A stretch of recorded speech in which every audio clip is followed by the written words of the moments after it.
दोस्तों, एक बार फिर से आपका स्वागत है एक नई मूवी में। कहानी की शुरुआत घने जंगल के बीच बने एक छोटे कॉटेज से होती है, जहां दो मासूम भाई बहन खेल रहे होते हैं। तभी घर की खिड़की के बाहर कुछ डरावने साए तेजी से गुजरते हैं। दरअसल वे इंसान नहीं बल्कि ज़ॉम्बी होते हैं। यह दुनिया एक भयानक वायरस की चपेट में आ चुकी है, जिसने लगभग पूरी मानव सभ्यता को खत्म कर दिया है। कई सालों से लोग इस महामारी से जूझ रहे हैं और ज्यादातर इंसान या तो मर चुके हैं या ज़ॉम्बी बन चुके हैं। ऐसे माहौल में यह बात हैरान कर देती है कि ये दोनों बच्चे इतने लंबे समय से अकेले इस कॉटेज में सुरक्षित रह पाए हैं। एक दिन एक अजनबी कपल वहां पहुंचता है। छोटा लड़का जिसका नाम जिम है अपनी टॉय गन लेकर बाहर आता है। वह आदमी उसके माता पिता के बारे में पूछता है, लेकिन जिम कोई जवाब नहीं देता। मुस्कुराकर भी दोनों वहां से चले जाते हैं। रात होते ही जिम और उसकी बहन घर के सभी दरवाजे और खिड़कियां मजबूती से बंद कर देते हैं, क्योंकि बाहर ज़ॉम्बी लगातार घूम रहे होते हैं। सुबह होने पर दोनों सही सलामत रहते हैं। जिम अपनी टॉय गन चेक करता है और फिर दोनों बाहर खेलने निकल जाते हैं।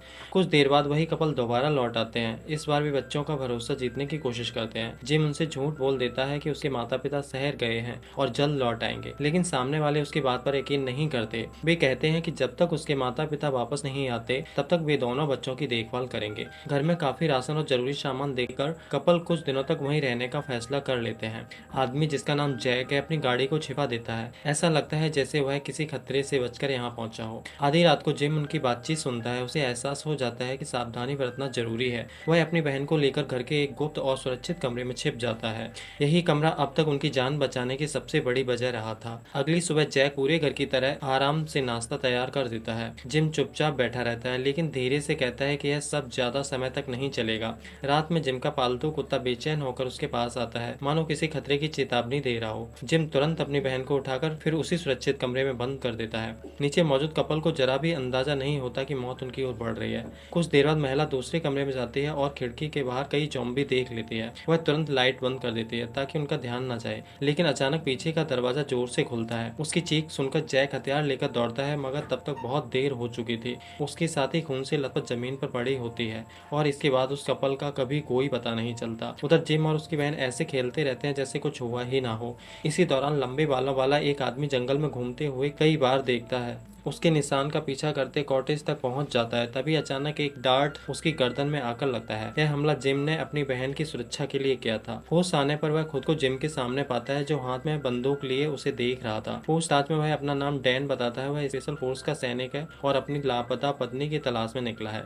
जिम को महसूस होता है कि डैन बाकी लोगों से अलग है। उसे न खाने का लालच है और न दवाइयों का, बल्कि वह सिर्फ अपनी बंदूक वापस चाहता है ताकि अपनी पत्नी को खोज सके। तब जिम उससे एक समझौता करता है। वह चाहता है कि डैन कॉटेज की बिजली चालू रखने में उसकी मदद करे। बातचीत के दौरान डैन बच्चों के माता पिता के बारे में पूछता है। इस बार जिम सच बता देता है कि उसके पिता वैज्ञानिक थे जो काफी समय पहले गायब हो गए, जबकि उसकी माँ एक सीक्रेट एजेंट है और किसी मिशन पर गई है। उसे पूरा विश्वास है कि वह एक दिन जरूर लौटेगी। डैन यह देखकर हैरान रह जाता है कि पूरे घर की बिजली एक ट्रेडमिल से बनती है, जिससे दौड़ाकर ऊर्जा तैयार की जाती है। तभी एक ज़ॉम्बी खिड़की के पास आ जाता है। डैन बिना देर किए बाहर जाकर उसे मार देता है। वापस लौटने पर जिम उससे पूछता है कि ऐसा करने की क्या जरूरत थी, क्योंकि घर की खिड़कियां बुलेट प्रूफ ग्लास की बनी है और कोई ज़ॉम्बी अंदर नहीं आ सका। एक छोटे बच्चे की समझदारी देखकर डैन भावुक हो जाता है। वह खुद ही ट्रेडमिल पर दौड़कर घर के लिए बिजली बनाना शुरू कर देता है। पूरी रात मेहनत करने के बाद वह बुरी तरह थक जाता है। सुबह जिम की छोटी बहन उसके पास आती है, लेकिन उसके शरीर से आ रही तेज बदबू की वजह से वह जल्दी ही वहां से भाग जाती है। डैन उठकर सबसे पहले नहाने जाता है। छोटी बच्ची उसके लिए एक हेयर पिन भी लाकर रख देती है। इसी बीच जिम किसी काम से कॉटेज के बाहर निकल चुका होता है। हर सुबह जिम घर के आसपास लगाए गए जालों की जांच करता था ताकि ज़ॉम्बियों का झुंड कॉटेज तक ना पहुंच सके। इसी दौरान उसे एक जिंदा ज़ॉम्बी जाल में फंसा हुआ दिखाई देता है। उधर कॉटेज के अंदर नाश्ता करने के बाद डैन तय करता है कि वह उस जगह जाएगा जहां जिम की मां काम करती थी। मेज पर रखी एक तस्वीर के साथ उसे कार की चाबी भी मिलती है। वह तुरंत गैराज पहुंचता है, लेकिन वहां खड़ी गाड़ी पूरी तरह खराब निकली। उसी समय उसकी नजर घर के एक छिपे हुए कमरे पर पड़ती है। उसे लगता है शायद यह कोई स्टोर रूम होगा। जैसे ही वह अंदर जाने की कोशिश करता है, जिम उसे रोक देता है। डैन के साथ एक दिन बिताने के बाद भाई बहन को यकीन हो चुका था कि वह उनका दुश्मन नहीं है। इसी भरोसे की वजह से उस रात वे अपने सुरक्षित कमरे में नहीं छिपे। लेकिन एक अजीब बात यह थी कि जिम ने सोने से पहले खुद को हथकड़ियों से बांध लिया। रात में डैन को बाहर कुछ हलचल सुनाई देती है। खिड़की से झांकने पर वह देखता है कि जिम बाहर पहरा दे रहा है। थोड़ी देर बाद जिम उसी जाल के पास पहुंचता है जहां वह ज़ॉम्बी अब भी फंसा हुआ था। तभी डैन भी वहां आ जाता है। उसे लगता है कि शायद वह ज़ॉम्बी जिम की माँ हो और वह उसकी तकलीफ खत्म करना चाहता है, लेकिन जिम तुरंत बंदूक तानकर उसे ऐसा करने करने से रोक देता है। गुस्से में डैन वापस कॉटेज लौटता है और उसी बंद कमरे का दरवाजा खोल देता है जहाँ जाने से जिम ने उसे मना किया था। अंदर फर्श पर कंबल और दीवारों पर गहरे नाखूनों के निशान देखकर साफ समझ आ रहा था यह कमरा संक्रमित लोगों को बंद रखने के लिए बनाया गया था। इसी बीच बाहर एक गाड़ी आकर रुकती है। उसमें से कुछ बचे हुए लोग उतरते हैं, लेकिन उनके इरादे बिल्कुल भी अच्छे नहीं थे। हथियार निकालकर वे पूरे कॉटेज को घेर लेते हैं। डैन बिना हथियार के वहीं डटा रहता है। उधर जिम भी वापस लौट चुका था और दूर से पूरा मंजर देख रहा था। उसकी छोटी बहन ऊपर की खिड़की से हाथ हिलाने लगती है। इससे पहले कि हमलावर उसे देख पाते, डैन उसे तुरंत वहां से हटा देता है। मजबूत दरवाजों और बुलेट प्रूफ खिड़कियों की वजह से हमलावर अंदर नहीं घुस सके और आखिरकार उन्हें खाली हाथ लौटना पड़ा। इस घटना के बाद जिम का भरोसा डैन पर और बढ़ जाता है। वह उसकी बंदूक और बाकी हथियार वापस लौटा देता है। डैन को महसूस होने लगा कि अब उसे आगे बढ़ जाना चाहिए, लेकिन उसका मन इन बच्चों को छोड़ने के लिए तैयार नहीं था। उसी रात उसे सपना आता है जिसमें उसकी पत्नी उसे पुकार रही होती है। सुबह उठते ही वह फैसला करता है कि वह जिम और उसकी बहन को अपने साथ लेकर अपनी पत्नी की तलाश करेगा। इससे बच्चों की सुरक्षा भी रहेगी और उसकी खोज भी जारी रहेगी। लेकिन जिम इस प्रस्ताव को तुरंत ठुकरा देता है। उसे पूरा विश्वास था उसकी माँ एक दिन जरूर लौटेगी, इसलिए वह कॉटेज छोड़ने को तैयार नहीं था। तभी बाहर से तेज शोर सुनाई देता है। पहले आए लुटेरे इस बार और ज्यादा लोगों के साथ वापस लौट आए थे।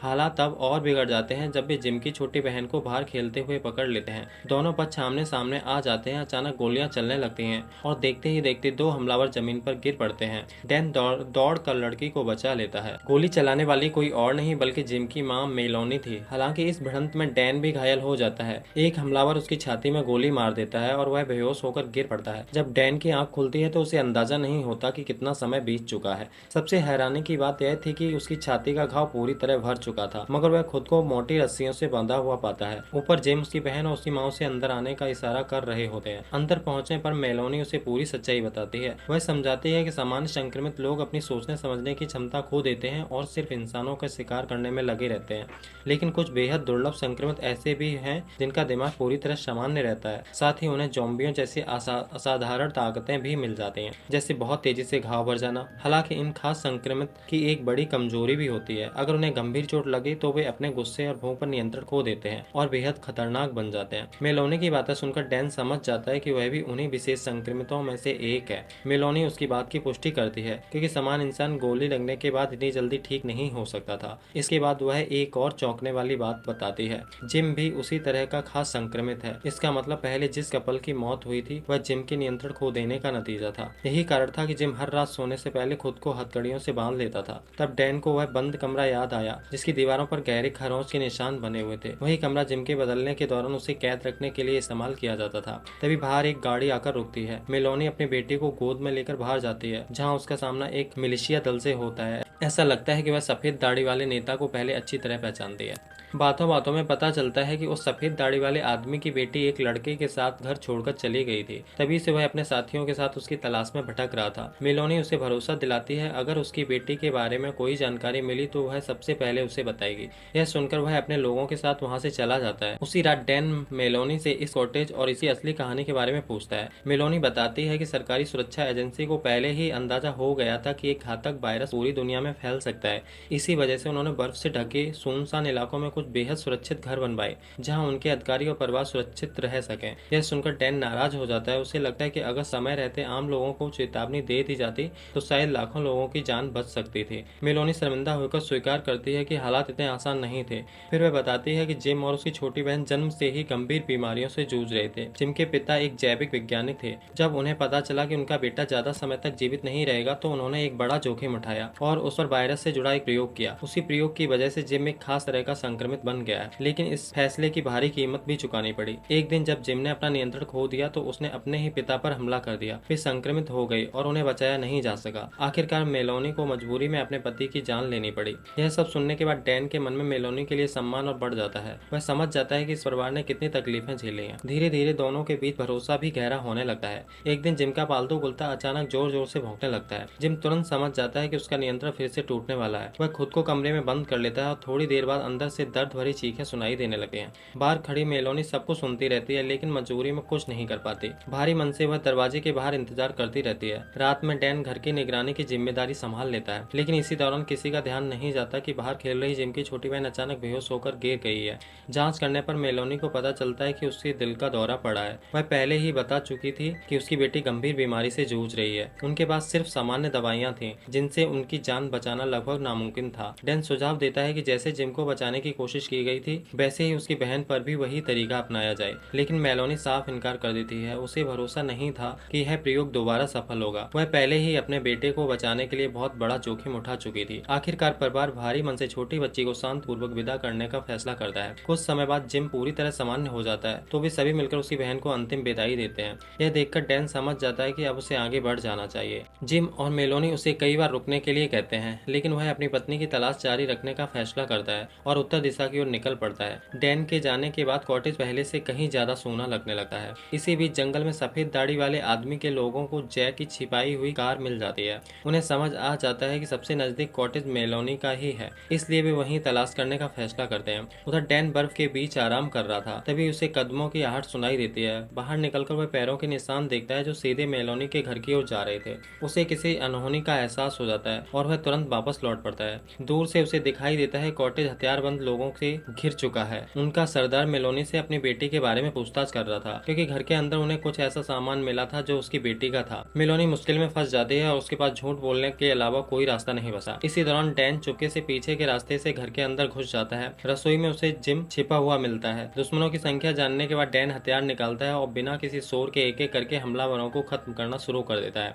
आखिर में जब वह मुख्य हॉल तक पहुंचता है तो कई लोग उसे चारों तरफ से घेर लेते हैं और बंदूकें उसकी ओर तान देते हैं, लेकिन तभी डैन ऐसा कदम उठाता है जिसकी किसी ने कल्पना भी नहीं की थी। वह खुद अपनी गर्दन पर चाकू मार देता है। सब लोग हैरानी से उसे देखते रह जाते हैं, जबकि मेलोनी तुरंत समझ जाती है कि यह उसकी योजना का हिस्सा है। वह जिम को लेकर चुपचाप वहां से निकल जाती है। कुछ ही पलों में डैन का शरीर पूरी तरह बदल चुका होता है। उसका राक्षसी रूप जाग उठता है। वह एक एक करके सभी हमलावरों का सफाया कर देता है। आखिर में वह उनके सरदार को भी मार गिराता है। इस बार मेलोनी उसे बांधने की कोशिश नहीं करती। वह जानती थी कि इस हालात में डैन पर काबू पाना संभव नहीं है, इसलिए वह जिम को साथ लेकर तुरंत कॉटेज छोड़ देती है। डैन की गूंजती हुई दहाड़ सुनकर आसपास के कई ज़ॉम्बी भी वहां इकट्ठे हो जाते हैं और पूरे इलाके में तबाही मचा देते हैं। अगली सुबह जब डैन होश में आता है तो वह देखता है कॉटेज पूरी तरह उजड़ चुका था। मेज पर उसे मेलोनी का लिखा एक खत मिलता है। उसमें लिखा था कि वह और जिम उत्तर की ओर निकल चुके हैं। अगर किस्मत ने साथ दिया तो शायद भी फिर कभी मिलेंगे। डैन मुस्कुराकर जिम का सबसे प्यारा खिलौना उठाता है, उसे अपने कंधे पर टांगता है और अपनी पत्नी की तलाश में उत्तर की दिशा की ओर आगे बढ़ जाता है। दोस्तों, अगर यह मूवी आपको पसंद आई है तो लाइक शेयर और सब्सक्राइब करें और ऐसी ही मूवी के लिए हमारे चैनल पर जुड़े रहें। धन्यवाद।